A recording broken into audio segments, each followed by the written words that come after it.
Let's do it. Another edition here at Guys on the Go. All the sports talk you need in less than 30 minutes. Everything you need from the week, from basketball to hockey to baseball, a little pro wrestling, a little gambling, and more. It's all here for you. Now, you can hear a little bit different sound in my voice. Maybe it's because it's deep in the night here in the capital region. We're taping right around 12:15, 12:30 at night because we wanted to see the end of an NBA game, which we'll get to in a second. Before we talk about all those great headlines, I'm telling you about our friends over at Mohawk Honda. Every dealer wants you to trade in right now. They want you to make a move. They want to find a way in which they can get your money in their pocket. But Mohawk Honda is different because it's a place that has acres upon acres of inventory, more acres than anything else that you can find here in upstate New York. Plus, it's a place that you can trust when you go through that process of trading in your vehicle. You want to work with people that you can trust, people that you can build that relationship with, and I know it, that Mohawk Honda can be that place for you. The Harrington family continued through the tradition of Mohawk Honda. Shout out to Andy Gallagher, Greg Johnson, guys that I've worked with, Kenneth the Ellises. I can go across the board. My guy, John Higgins. I could run through the list. And shout out to Nate doing the great things on social media and more. I've gotten to know all these people because it truly feels like you're working with a family there at Mohawk Honda when you're going through the car buying or selling experience. All those things can happen for you. Now, if you're looking to trade in right now, Mohawk Honda is your spot this summer. Other dealers talk about what they can do for you, but Mohawk Honda truly goes out of their way to please you. Finding the right price for you this summer is so important, and they will do that. Stop into Mohawk Honda right there in Glenville and find out about the selection of vehicles and more that will fit your needs. Everything you want right there at Mohawk Honda. This summer, selection is king, and no one has more to choose from than Mohawk Honda, where they always go out of their way to please you. Now, into this week's edition of Guys on the Go.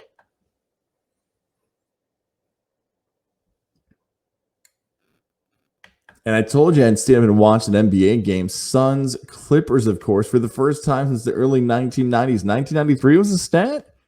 Yeah, 1993. First time since 2010, if you don't count the bubble, technically, that the Phoenix Suns have even actually been in the playoffs. Is that even saying some of these stats out loud sound too ridiculous to be true, but they're true. The Phoenix Suns have punched their ticket to the NBA Finals with the opportunity for the first time in the history of the franchise to bring home the NBA championship. Now, I said this in podcast previous. How about one more time?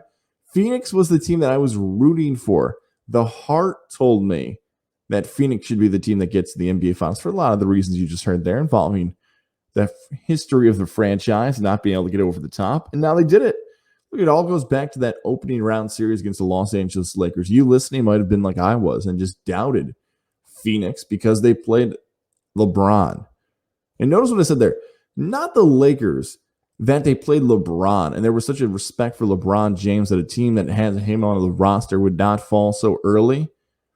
I just kind of didn't give Phoenix credit because of that. And then on, they continued to win and win. DeAndre Ayton, Devin Booker, Chris Paul, Monty Williams, shout out to the coach as well. All the amazing things that this franchise has been able to do to not get themselves 4 wins away from an NBA championship.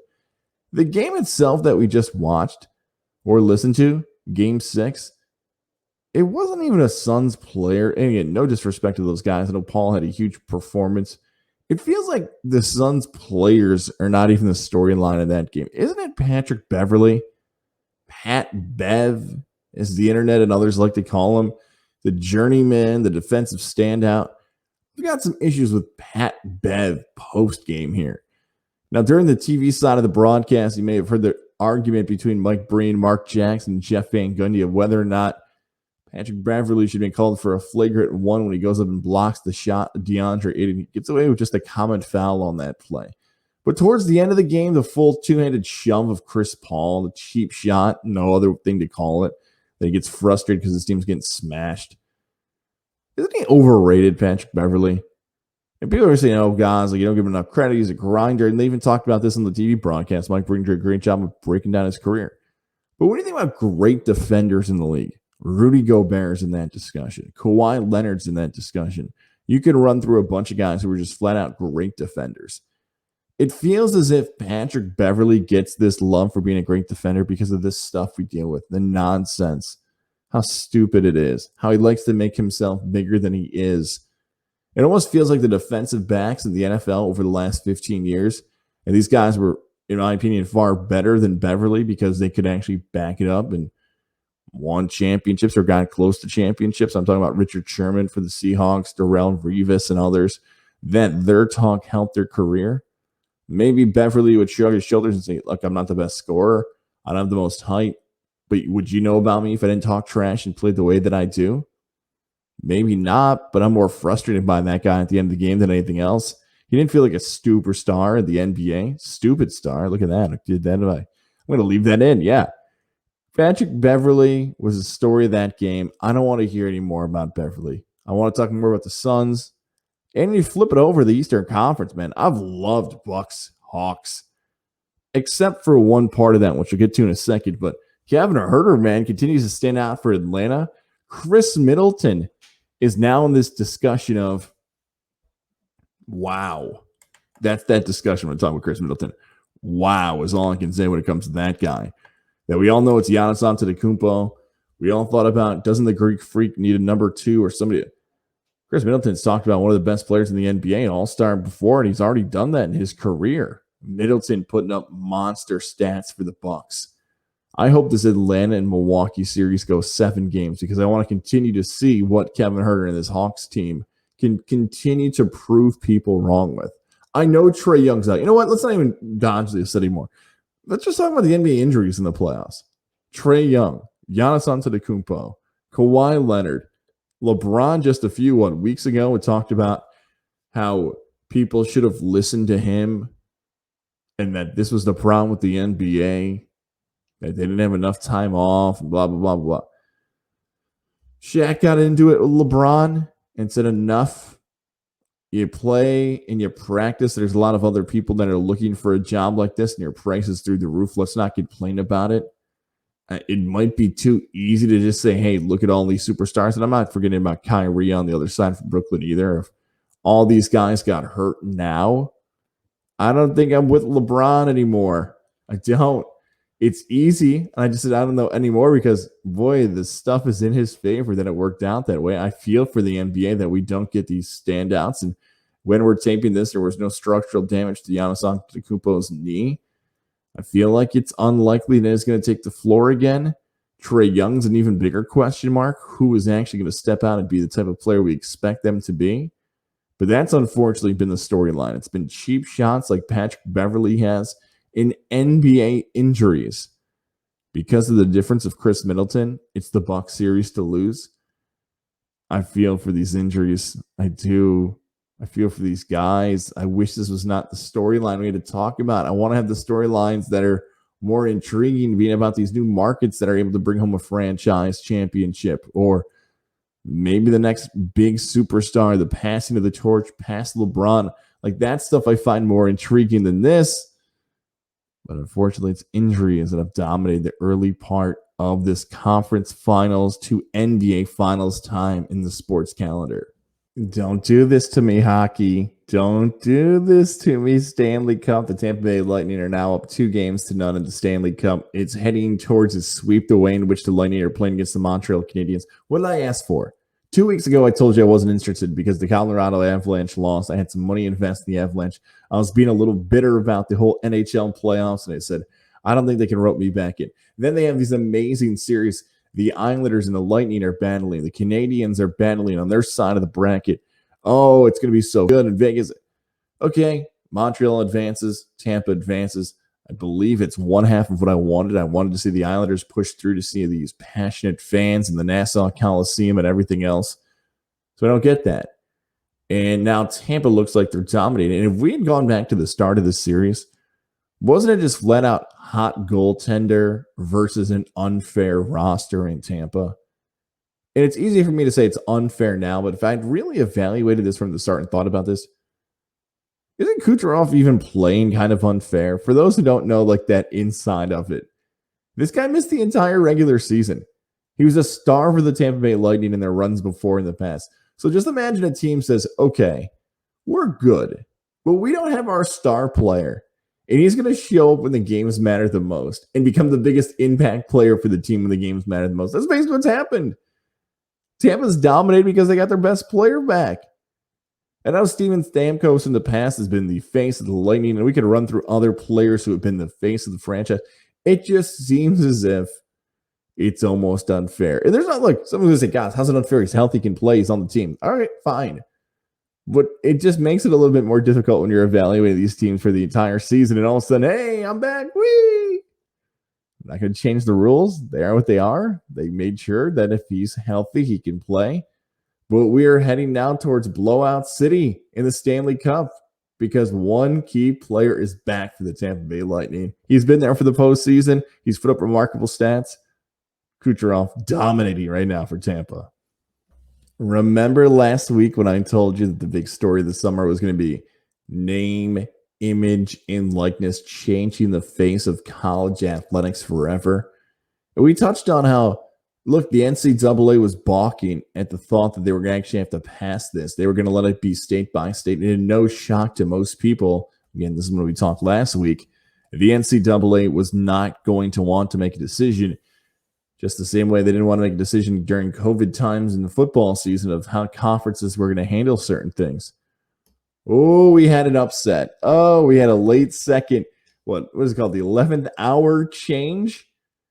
I checked it multiple times. I know it's true now, but I'm just talking to you through my process of when I saw the news break that the NCAA had passed that all college athletes, regardless of division, we're going to be able to benefit financially from their name, image, and likeness. If they want to create a social media account and businesses believe as if they can be a social media influencer, they can get money from it. If they want to set up at the local bar and sign autographs, they can benefit from that. I can go through more and more ways in which they can benefit. You're smart enough. You can figure it out. Some of the details that matter the most, again, worth repeating. One is it's not state by state anymore. If a player in New York, if a player in Oklahoma, whatever wants to do it, they can do it. One more time, worth repeating. D1 to D3. Now, what's the marketability of a D3 athlete? Obviously not as high as the guy Trevor Lawrence you're looking at right now on our visual side. But the fact that they have the opportunity to put themselves financially in a better spot than where you could have as a college athlete 5 to 10 years ago, it's only a great thing. I've told you before, talking about working with sponsors, you should be for all of these things. Now, it can finally happen. I've seen a lot of people on social media talk about the next version of the NCAA video game, who's on the cover. I've seen even more people say, give Reggie Bush's Heisman back. I'm cool with all that stuff happening. It is a great day if you are a college athlete that now you can benefit from your name, image, and likeness. I hope we see some players continue to set it up. I hope, look, I probably could have ran on Twitter right now and saw somebody had already signed with somebody else. And that word right there is one of the biggest things that people don't know about that has changed over the last few months. And that is sign. There was talks just back in the spring of these things obviously happening, but one of the big things, the big no-no from the NCAA was going to be, okay, you can sign with a business, but you cannot use a third party. You cannot use an agent. You cannot use a representative group. You can't do any of those things. And the thought process was, okay, we can't let athletes sign with representation or a marketing group because that's when the bidding wars will start. Again, we'll use Trevor Lawrence for an example. Hey, we can't let Gatorade come in and sign Trevor Lawrence because then Gatorade will just sign 10 athletes that they want or 15 athletes that they want. That won't be fair. There are limitations on stuff like Nike and obviously things that colleges have relationships with. That's going to go college by college. But the fact that now they can, college athletes, sign with advertising, marketing groups is even a bigger thing. Because now the agent world has opened up, and a lot of these college athletes do have to be careful of how or what ways in which they're signing with these people. But usually when I say the word be careful, that would mean that maybe these agents don't have their best interest in mind. So if you're a college athlete, make sure you're getting paid when you sign with an agency. I've seen a lot of you college athletes already posting, hey, my DMs are open for local businesses. That's great. Just make sure then if you're going to sign with the representation or you're doing this the right way, make sure you're doing it with people that you trust. You're in a position to do it, benefit. Can't wait to see the future. Good for college athletes finally getting this to have happen, that you get to benefit from all the success. And for those, by the way, who are negative about this, I'll say it one more time. People are going to complain and say this is unfair. They get scholarships. They get a free education. Don't they need something else? No, of course they don't. They've got enough already. That is not how America works. Hey, I can benefit more financially because people give a crap about what my name is and how I do this and that. Let them do it. That's how America works. If you can put yourself in a financial opportunity to succeed, let them do it. Do not cap their overall ways in which they can put more money in their pockets. You know, my guy Brian, Katie, and JJ have become the pro wrestling guys, so I've backed off just a little bit than I used to when I talk about the pro wrestling side of this podcast. It only pops up once in a while where I really got to give a take. And look, we're post WrestleMania. We're in this weird spot between Money in the Bank and SummerSlam. And by the way, give those guys a follow, subscribe right to their channel, White Heat with Brian, Katie, and JJ. Those guys do a great job from AEW to WWE to New Japan to the rumors to the releases. Those guys do a great job covering the world of professional wrestling. And just do want to hit on this one group. And I may have mentioned them in May. And if I did, I didn't give them the love they deserve. The hottest thing in wrestling is going to be the next few months. I am tempted to buy a t-shirt about these guys. Is a group called Hit Row. This past NXT, Isaiah Swerve Scott, who, he's okay. I thought he was kind of boring at first, wins the North American Championship from Bronson Reed. This group, Hit Row, with Scott and Top Dollar and the Adonis, and I feel bad. Of course, I'm talking about how great Hit Row is, and I'm forgetting the young female's name in the group. I think it's not Bad Bunny. That's the girl Catch Me Outside. I forgot her name, and I apologize for that right now. But they're amazing. They are so good. They feel so real when we talk about pro wrestling. That's that version of like, why are they different than everybody else? Why are the promos and the fight style in the ring feeling different than everybody else?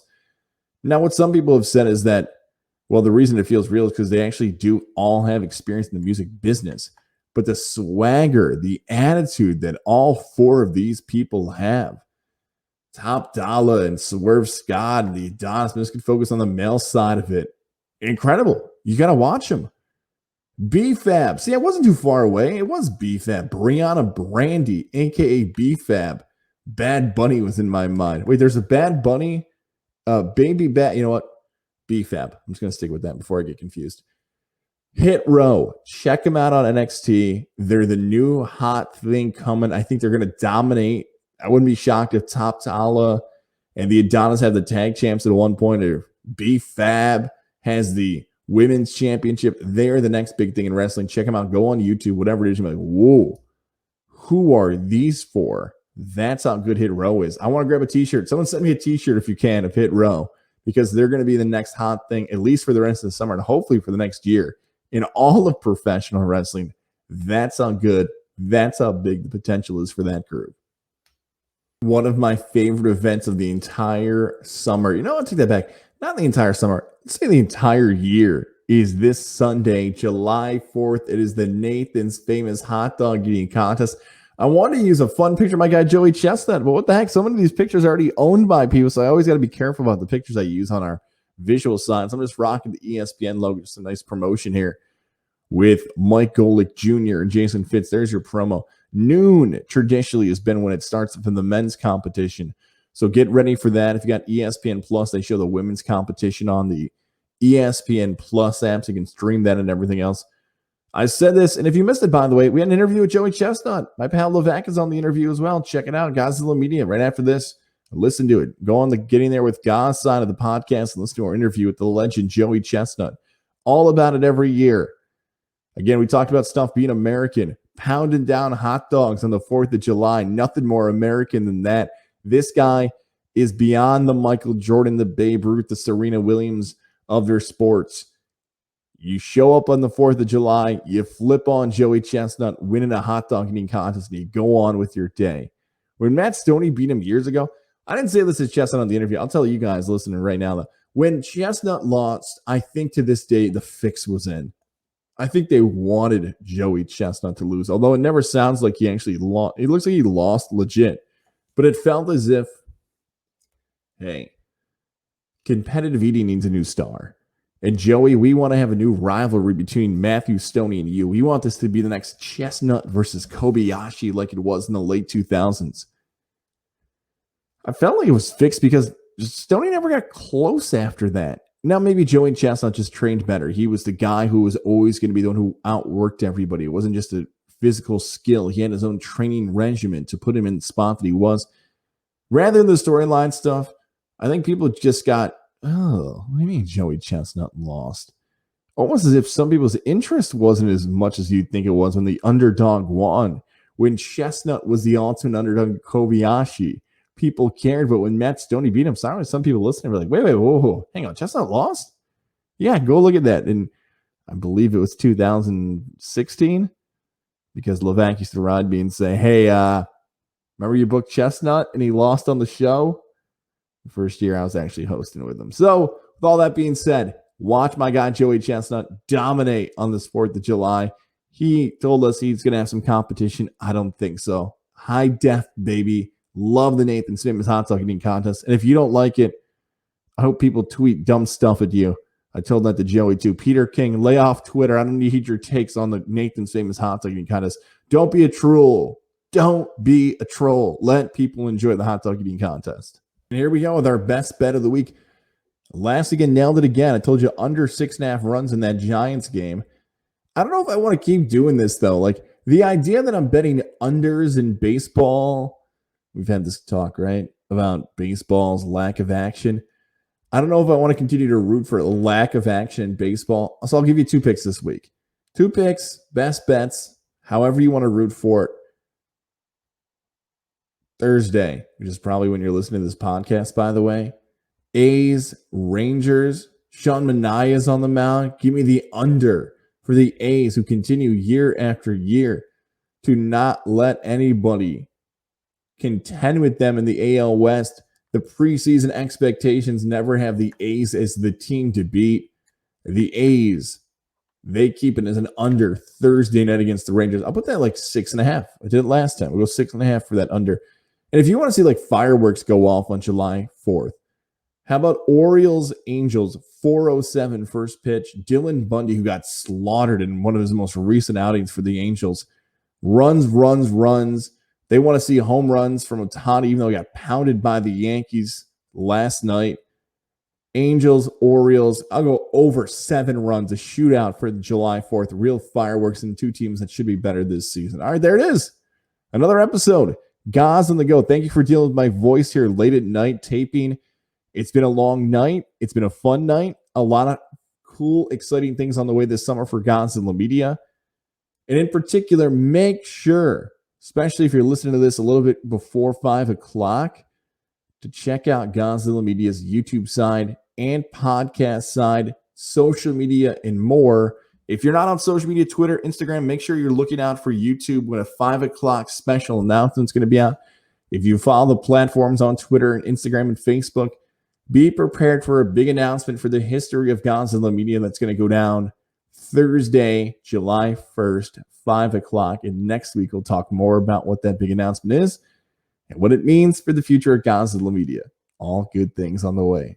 Until next week, talk to you then.